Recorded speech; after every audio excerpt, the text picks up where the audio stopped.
Bonjour.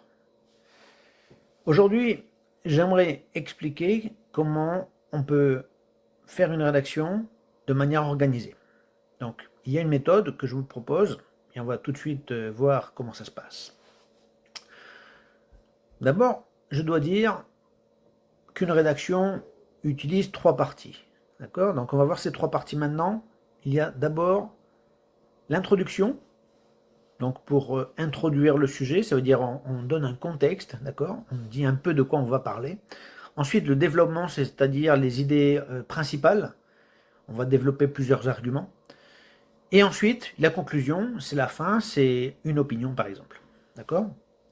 Donc, il y a deux structures qu'on peut utiliser pour faire une rédaction. D'abord, on peut faire des rédactions pour décrire un film, des vacances, un week-end, une journée, un travail, etc. On peut utiliser l'ordre chronologique, ça veut dire l'ordre dans le temps. On va commencer par exemple avec ce qui se passe vendredi, ensuite samedi et dimanche. D'accord? Par exemple. Donc, ici, la structure, c'est d'abord l'introduction. On va expliquer quand se passe l'action, où, avec qui, pourquoi, etc. D'accord? Après ça, il y a le développement. On a plusieurs idées principales. Donc, il y a l'idée 1, l'idée 2, l'idée 3, l'idée 4, etc. Ça dépend de ce qu'on veut expliquer.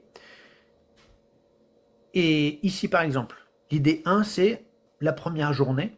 Donc, si je veux décrire des vacances, je vais expliquer comment se passe la première journée pour partir en vacances. Donc, on va utiliser le train, on arrive à l'hôtel, etc. Ensuite, on a la deuxième journée, c'est quand on est à Paris, on va visiter les monuments célèbres et j'explique des anecdotes, etc. Je décris. Nous avons la troisième journée pour faire les magasins et se promener à Paris. Ensuite, on va expliquer comment se passe la quatrième journée à Versailles, c'est une ville à côté de Paris. On va visiter le château, etc. Et enfin, nous avons la cinquième journée, c'est quand on revient à la maison, on va utiliser le train, voilà. D'accord? Après le développement, nous avons la conclusion, donc c'est un résumé des idées principales et donner une opinion. Donc ça, c'est la première structure.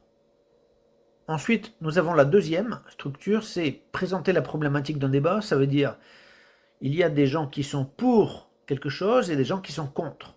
Donc on va expliquer l'opposition des idées et ensuite on fera une conclusion. D'abord, on va faire l'introduction. On va introduire le sujet, ça veut dire on va parler d'un élément de manière très générale et ensuite, à la fin, on peut faire une question et la question, c'est la problématique. Nous avons d'abord les arguments positifs. Bon, c'est un exemple, hein, on peut inverser, c'est pas un problème. Moi, j'ai utilisé l'exemple de mettre d'abord les arguments positifs, donc il y a trois arguments ici, A1, A2 et A3, c'est comme ça que je les appelle. Après, nous avons les arguments négatifs, donc contre cette idée principale, et ici j'ai trois arguments, B1, B2 et B3. Après les arguments positifs et négatifs, il y a un résumé des arguments, on fait on va dire une analyse, d'accord? Et je donne mon opinion.